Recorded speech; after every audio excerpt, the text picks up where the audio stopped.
Está começando aqui o Papo de Futuro, Potências Femininas na Economia Criativa.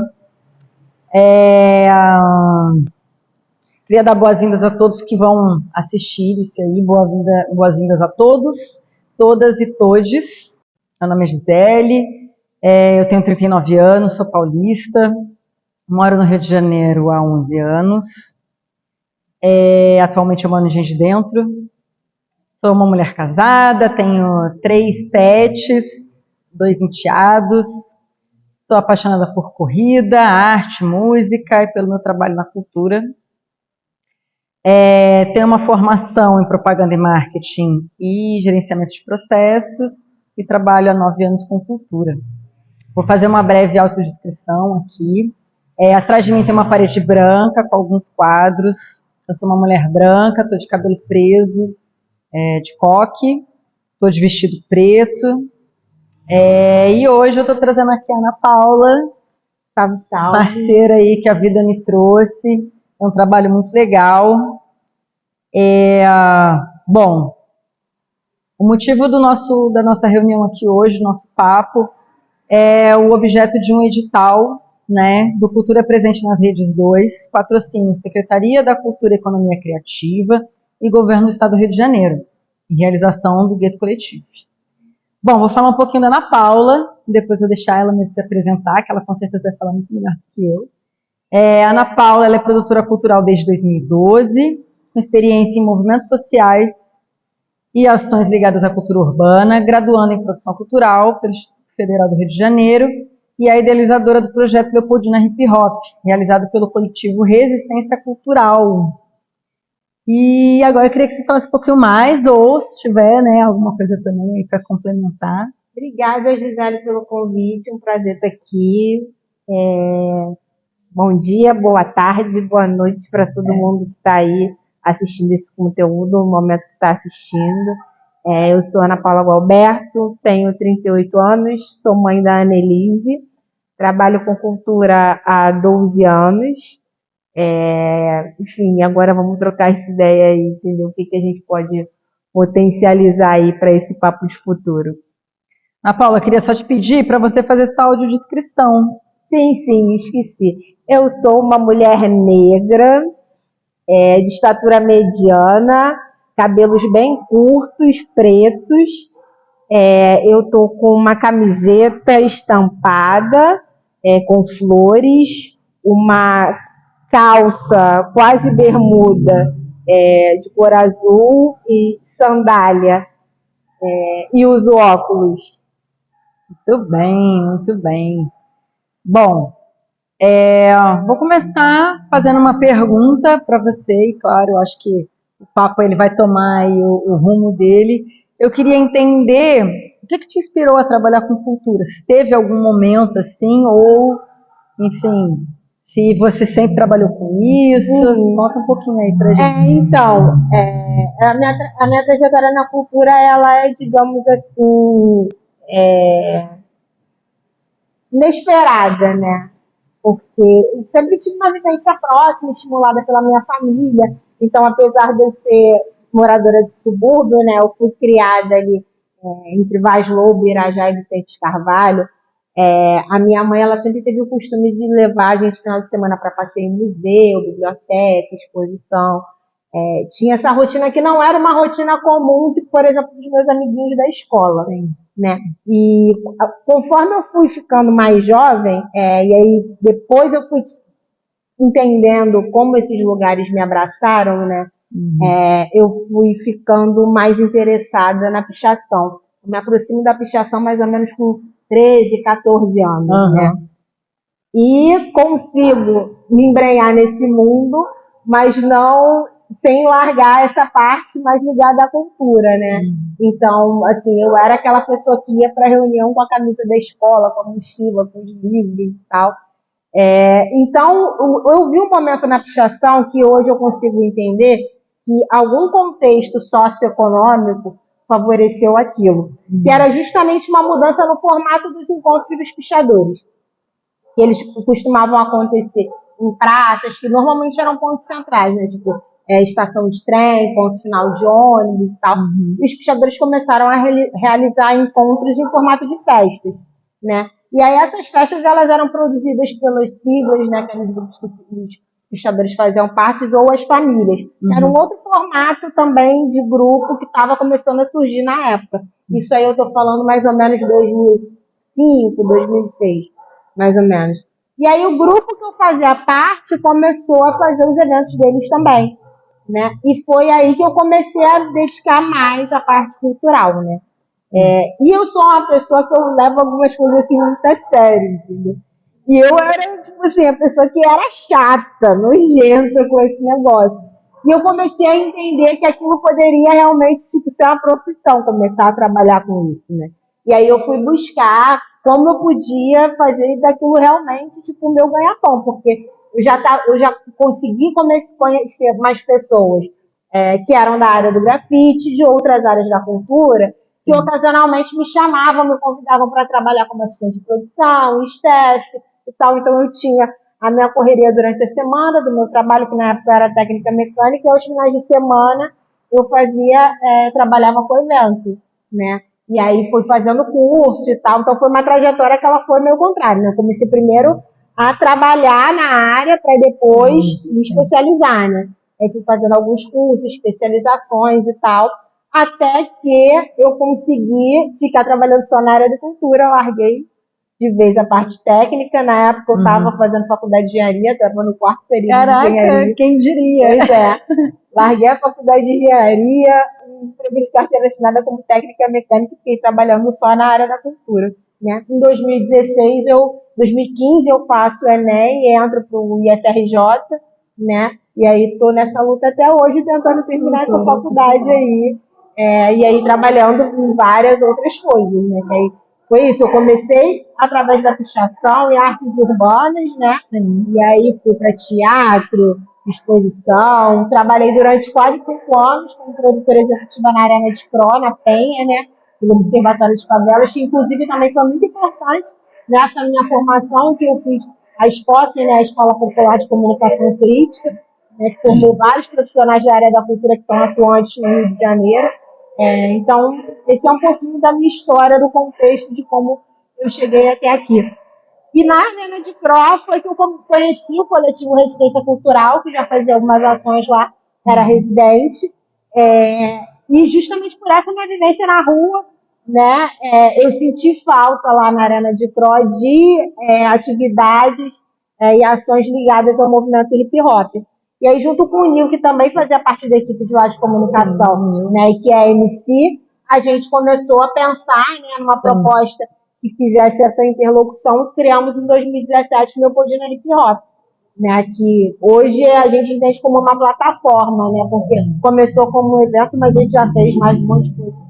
Fez evento presencial, fez evento virtual, tem podcast, tem mais aonde a imaginação levar a gente. Muito legal, muito legal. E aí, aproveitando esse seu gancho, né, de, enfim, falar dessa coisa da cultura, da pichação, eu queria entender e queria que você contasse um pouco pra gente como é que era a sua vivência como uma mulher, até porque você começou já bem cedo, né, na pichação, na cultura e tal.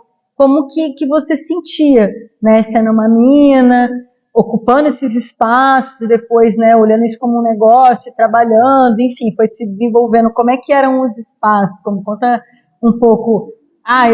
Eu sofria muito preconceito, os caras... Porque hoje, dentro do grafite, da pichação, tem muito isso. A gente vê muito, eu faço a parte, né, muito a parte ali da produção, mas a gente sempre tem um festival de grafite, você vê, cara, predominantemente masculino, e aí a gente sempre fica, né, naquela, cara, será que a gente não consegue colocar, olha o trabalho dessas meninas, olha essas meninas estão fazendo, então a gente acaba sempre ali tentando subverter um pouco nesse sentido, e aí queria entender com você como eram esses espaços, cara, alguns anos atrás já. Assim, a gente está falando de uma sociedade que ela é pautada no machismo, né? Então não tem como, apesar enfim, da gente falar do movimento completamente marginal, não tem como ele não reproduzir essas lógicas da sociedade, isso vai acontecer. Mas, digamos assim, nesses 20 anos, né, que eu comecei a me envolver com pichação mais ou menos em 99, 2000, né? Então, eu vi algumas coisas que elas tiveram ligeiras mudanças, né? Então, assim, na época que eu comecei a ir para reunião, conhecer mais pichadores assim, de outras áreas, para além de onde eu morava, realmente era uma questão uma mulher estar na rua. Tipo assim, o homem não abraçava, então você tinha que fornecer todas as condições ideais para estar ali. Mostrar que você podia dar conta sozinha de qualquer coisa, levar a sua tinta quando não acontecia de tomarem a sua tinta, né? Então, assim, era um ambiente bem hostil mesmo para a mulher, entendeu? Você tinha que mostrar muita disposição para estar ali, né? A partir de algumas mudanças, e aí incluo também essa do formato dos encontros, eu comecei a ver mais meninas, principalmente assim, lá para 2010, 2012, e comecei a ver uma mudança de postura com relação aos homens também, mas não com um olhar tão acolhedor. Eles começaram a entender que eles estarem com uma mulher na rua também era mais...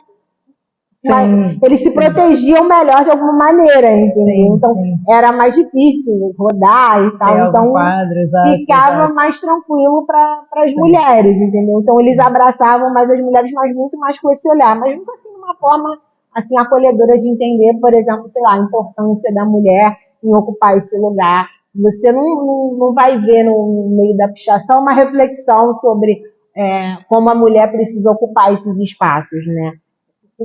Por incrível que pareça, apesar de ser tão revolucionário, a pichação, principalmente aqui no Rio de Janeiro, ainda reproduz muita lógica assim, conservadora e até reacionária. Acho que de 2018 para cá isso ficou muito mais claro, né, para quem está. E talvez esse tenha sido um dos motivos também de eu ter me afastado, né, porque isso, acaba que algumas coisas passam a não fazer sentido, você não consegue explicar por que você está fazendo, né?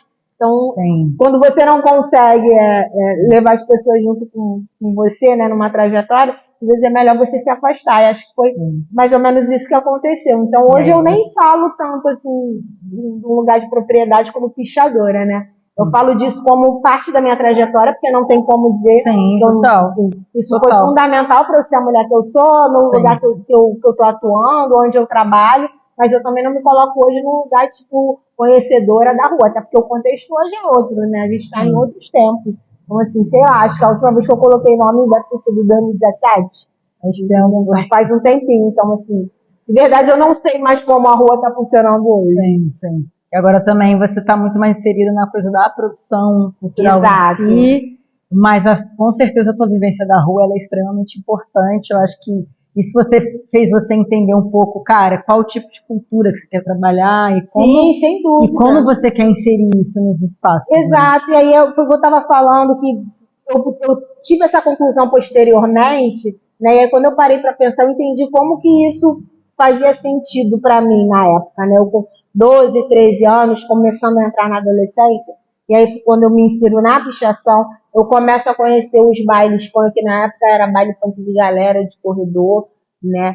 Teve um ano que eu saí de bate-bola, né? Então, assim, apesar de eu ser a garota CDF, que tirava as notas boas, que eu sempre fui acho que também a questão, tanto de eu ser mulher, mas muito mais de eu ser mulher negra, me colocava no lugar de estar ali, mas tinha alguma questão, né? Assim, me aceitam aqui, mas nem tanto. E esses lugares, esses ambientes me abraçaram. Acho que por isso que eu me senti assim tão... me dediquei tanto, né? A pichação e a esses lugares que são colocados assim no senso comum de marginalidade, né? Sim, mas que é isso, a gente está falando de cultura da periferia. Justamente. A gente está falando da cultura da periferia, então foi um lugar que sempre me abraçou. Então, para mim é muito importante eu hoje, como produtora, dar visibilidade para essas ações, entendeu? Para essas atividades. E colocar, realmente estar num lugar de disputa de que elas ocupem os lugares como as manifestações culturais mais tradicionais, né? Tanto de visibilidade quanto economicamente. E eu acho que esse é o caminho, né? Que eu estou tentando traçar e convencer a galera que eu vou passando pelos lugares e vou conhecendo e tal. Sim. E como que é no seu coletivo, no Leopoldina, né? No evento em si? Tem uma quantidade de mulheres? Como é que você pensa esses espaços dentro do seu trabalho atual. Não, isso aí faz parte justamente da concepção do evento, né? Quando a gente pensou o Leopoldina Hip Hop, a gente entendeu que precisava ocupar a Arena de Croc, que é um equipamento público, né, com uma atividade relacionada à cultura hip hop, normalmente acontece na rua, então a gente tinha um lugar público com uma estrutura braba, né, com referente a som, não sei o que e tal. Financeiramente não tinha como agregar, mas é isso, você tem recursos que não são financeiros, que estão disponíveis para você utilizar. Então foi nisso que a gente pensou. Ao mesmo tempo, a gente entendia que tinha uma galera que precisava ter o seu trabalho divulgado porque não está acessando lugares que vão impulsionar as suas carreiras. E, coincidentemente, né, quem são essas pessoas? São os moradores de periferia, de favelas, as mulheres, são a galera LGBTQIA+, né?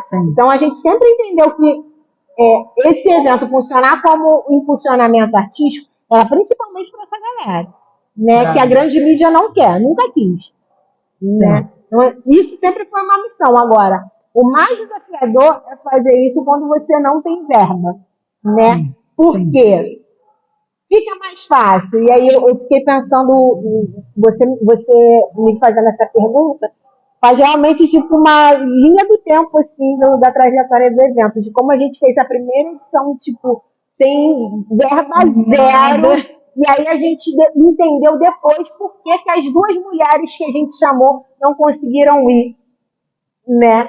Porque elas não tinham dinheiro para ir, e a gente não tinha como pagar, né? E esse lugar continua sendo hostil para as mulheres, assim. Por mais que a gente no lugar de liderança faça o máximo para acolher, tem algumas condições que tipo, não vai ter como fugir delas, né? Então, assim, se eu não tiver condição de fornecer um dinheiro para o transporte, para pelo menos a mina voltar para casa em segurança, ela não vai fazer. Ela não vai, exato. Porque ela já sai de uma região distante, correndo, enfim, vários riscos que só de você ser mulher você já corre. Real. E você falando isso, eu ia entrar agora no assunto justamente para falar das práticas, né?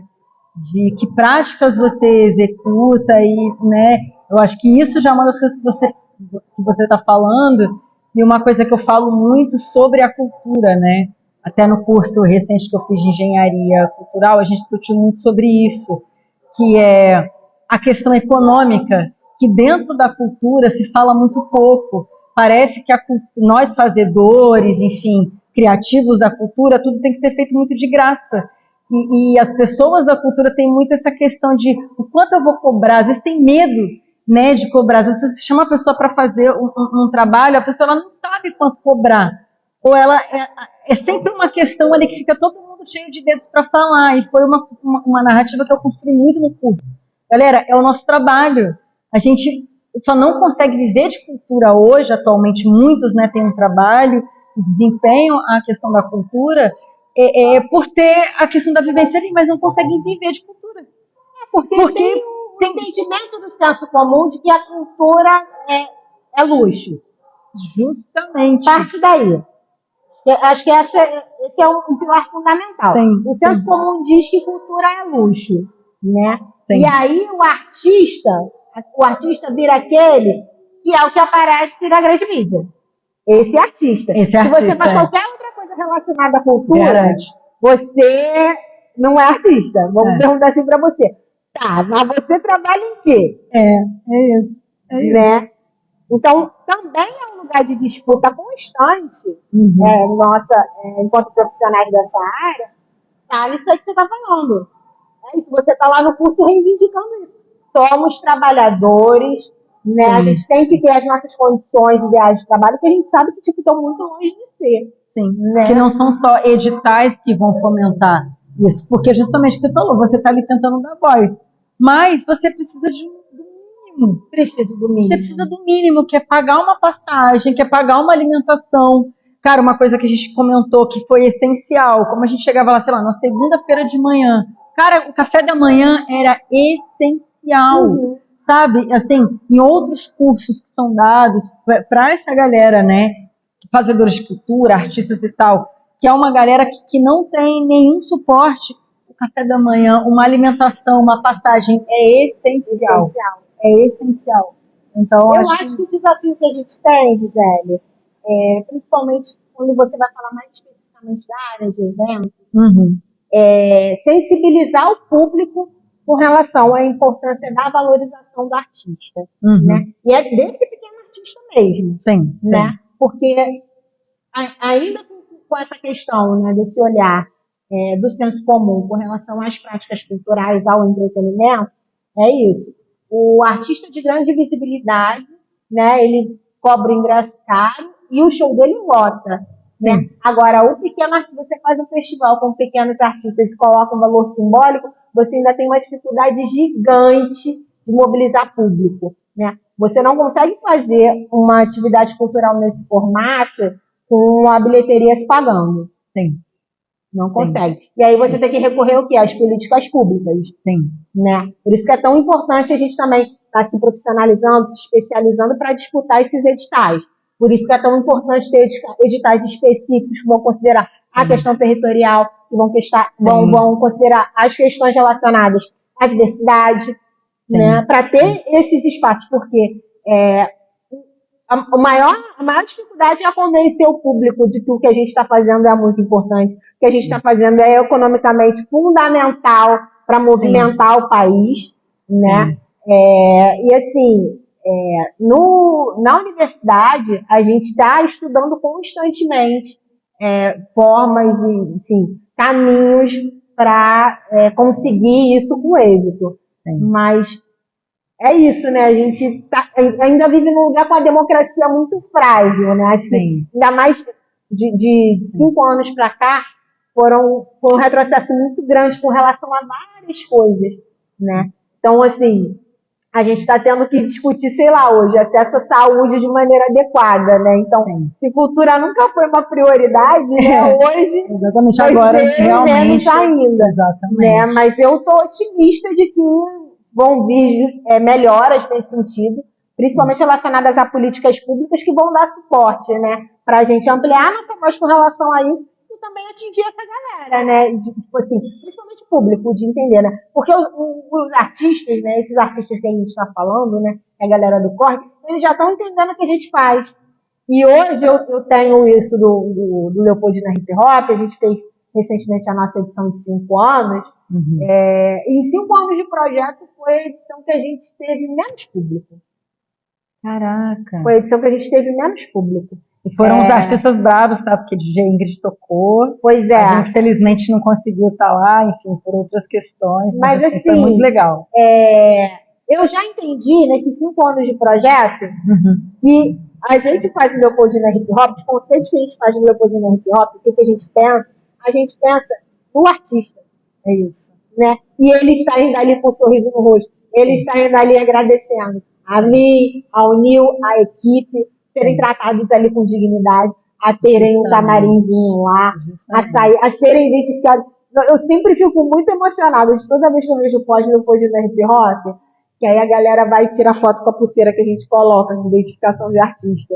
E é uma coisa que é tão simples, e a gente pensou assim, né? A gente precisa disso para facilitar o nosso trabalho, para não entrar qualquer pessoa lá no camarim e o pessoal ficar mais seguro. Sim. E para os artistas chega de uma outra maneira, de falar, olha só, tá tirando onda.